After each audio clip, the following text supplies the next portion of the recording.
Salut à tous les amis, j'espère que vous allez bien. On se retrouve jeudi 17 juillet 2025 pour une nouvelle vidéo. Alors énormément de gens me demandent l'actualité du Barça, donc on fait une petite mise à jour après quelques jours où il n'y avait pas de vidéo sur la chaîne.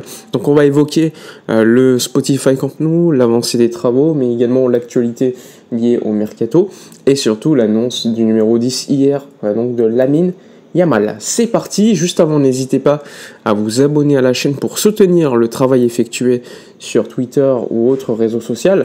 N'hésitez pas non plus à me soutenir tout simplement sur X, Actualité Barça, dans la page souscription.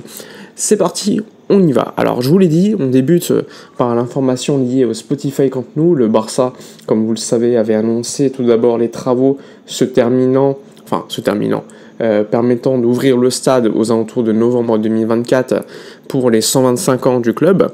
Finalement, tout au long de ce processus, le Barça le sait et a fait énormément de communication en faisant croire cela afin que la Liga puisse permettre le retour à la règle du 1 pour 1, puis ensuite pour rassurer les investisseurs qui ont mis de l'argent dans le stade, on leur a dit que le stade allait ouvrir plus tôt.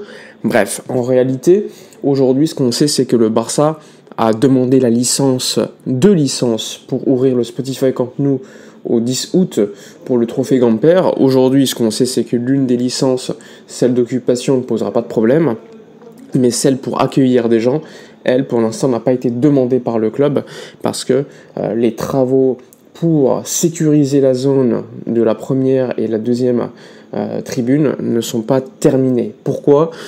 Parce que il faut ouvrir certaines zones. En gros, le Barça au début voulait 60 000 personnes. Pour 60 000 personnes, il faut ouvrir quasiment toutes les portes, ce qui est impossible aujourd'hui en termes de timing pour le mois d'août. Et ensuite, le Barça s'est dit, on va finalement ouvrir pour 30 000 personnes et on va ouvrir que quelques zones, c'est-à-dire 3-4 portes, pour permettre aux gens d'entrer. Finalement, l'IMAC Construction, la société qui s'occupe des travaux, s'est mis à travailler pour permettre l'ouverture de quelques portes. Et le temps avance et on le sait. Normalement, d'ici cette semaine, les travaux pour ouvrir ces portes seront terminés. Mais ensuite, tu dois faire la demande de licence à la mairie. Et on sait que ça met du temps, ça met plusieurs semaines. C'est pour cela que le timing n'est pas contrôlé par le Barça et que les médias parlent de plus en plus du fait que le Spotify Camp Nou pourrait ne pas être ouvert pour le trophée Gamper, mais finalement pour le début de la Liga en septembre contre Valence le 13 ou le 14, je ne sais plus. Est-ce que ça change énormément de choses ? Là, il y a deux visions qui s'affrontent, puisque certains expliquent, comme j'avais dit en vidéo, que pour le retour au 1 pour 1 et que tout simplement les sièges VIP qui ont été vendus, je le rappelle, permettant la règle du 1 pour 1 et acquérir 100 millions d'euros, pour qu'ils soient inscrits dans les comptes 2024-2025, il faut que le club puisse ouvrir le stade pendant le mercato, tout simplement pour pouvoir recruter ensuite des joueurs intéressants. Ça, c'est la vision de certains. D'autres disent que ce n'est pas nécessaire que le club ouvre le stade pour que ce deal soit comptabilisé dans l'exercice comptable 2024-2025 parce que l'auditeur économique a déjà effectué ses conclusions et donc maintenant c'est à la Liga dans quelques semaines de trancher et finalement donner le OK pour la règle du 1 pour 1. Donc c'est compliqué de savoir sur cet élément le vrai du faux. En tout cas, le club travaille toujours pour le trophée Gamper, mais il est très peu probable que ça soit ouvert à ce moment-là. Donc le trophée Gamper devrait se jouer au Johan Cruyff Stadi, donc 6000 personnes. Et ensuite, les travaux continuent au Camp Nou, sachant que les travaux avancent quand même plutôt bien, on va pas se mentir. C'est des travaux énormissimes avec les parkings, le stade, la pelouse qui est en train d'être posée définitivement. Donc il y a quand même beaucoup d'avancées. Maintenant, ça va pas assez rapidement et ça peut frustrer les gens. Et ce qui frustre les gens, c'est surtout les effets d'annonce effectués par la direction qui te dit à telle date ça sera ouvert, finalement c'est pas le cas. Alors évidemment, il y a beaucoup de communication pour rassurer des investisseurs et tout. Mais les supporters, eux, ils s'énervent et c'est totalement légitime. Donc ça aussi, c'est une gestion que je trouve plutôt critiquable de la part de la direction. Maintenant, on verra quand le stade sera ouvert. Normalement, comme je vous l'ai dit, au mois de septembre en Liga, il n'y aura pas de problème. D'ailleurs, l'UEFA a également validé le fait que le premier match de Ligue des Champions pour le Barça se jouera à l'extérieur, ce qui permettra de gagner un peu de temps pour accueillir les matchs de l'UEFA, Champions League. Et donc voilà, normalement pas de souci pour le mois de septembre. Maintenant, je sais que pour le mois d'août, c'est très compliqué parce qu'il faut un certain timing qui ne dépend pas du Barça pour les autorisations de licence données par la mairie.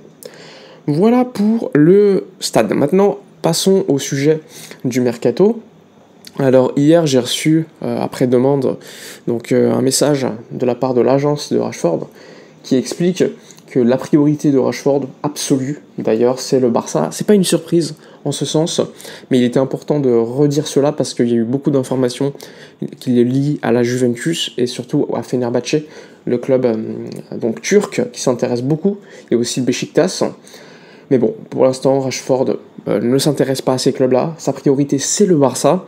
Et maintenant, le Barça, juste question de temps, doit patienter encore un petit peu. Et ensuite, décider définitivement s'ils vont sur lui ou sur d'autres joueurs. Ça dépend évidemment de la comptabilisation ou pas des sièges VIP. S'ils sont comptabilisés, le Barça pourrait signer quelqu'un de plus important, entre guillemets, en termes de prix. Alors que Rashford, on le sait, ça peut être une alternative beaucoup moins coûteuse. On parle simplement d'un prêt avec option d'achat, ce qui te permettrait de pouvoir l'inscrire plus facilement. Donc ça, c'est un sujet évidemment qui fait beaucoup parler. On se demande ce que Deco fait, mais en réalité, Deco dépend énormément de quelque chose qui ne dépend pas de lui, la règle du 1 pour 1 et la gestion économique du club. Donc ça, même si on peut le critiquer sur certains éléments, notamment sa communication sur le dossier Nico Williams ou d'autres choix effectués, Victor Roque, etc. Mais globalement, je trouve que les gens sont très très durs et oublient le contexte dans lequel on est, même si je pense qu'on peut le critiquer légitimement sur certains dossiers. Ensuite, parlons maintenant de Lamine Yamal. Le numéro 10 a été officialisé hier pour lui. Beaucoup de monde à la boutique, acte de prolongation de contrat avec énormément de monde, également sa famille. Sans oublier sa grand-mère qui a été attendue parce que, on le sait, l'acte devait se faire beaucoup plus tôt. On a patienté parce qu'il fallait qu'elle soit là. Et donc ça a été effectué hier aux alentours de 18h30. Beaucoup de monde, les maillots déjà sold out quasiment en version joueur mais également en version réplica. Donc ça montre également la star qu'il est. Et on va pas se mentir, hein. Maintenant tu vois dehors, tu voyages dans n'importe quel pays, il y a beaucoup de maillots de Lamine Yamal et c'est pas pour rien, c'est maintenant une figure très importante dans le foot qui est très jeune, qui a simplement 18 ans. Donc espérons qu'il fasse le moins d'erreurs possible dans sa carrière pour que le Barça en profite tout simplement.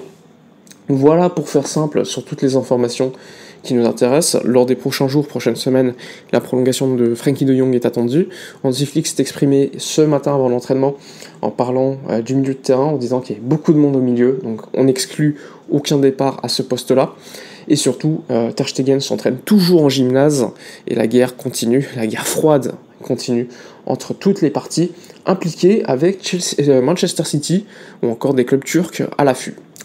Voilà pour les informations, n'hésitez pas à donner votre avis dans les commentaires, à liker, commenter, partager. Moi je vous dis à la prochaine et d'ici là comme d'habitude, portez-vous bien.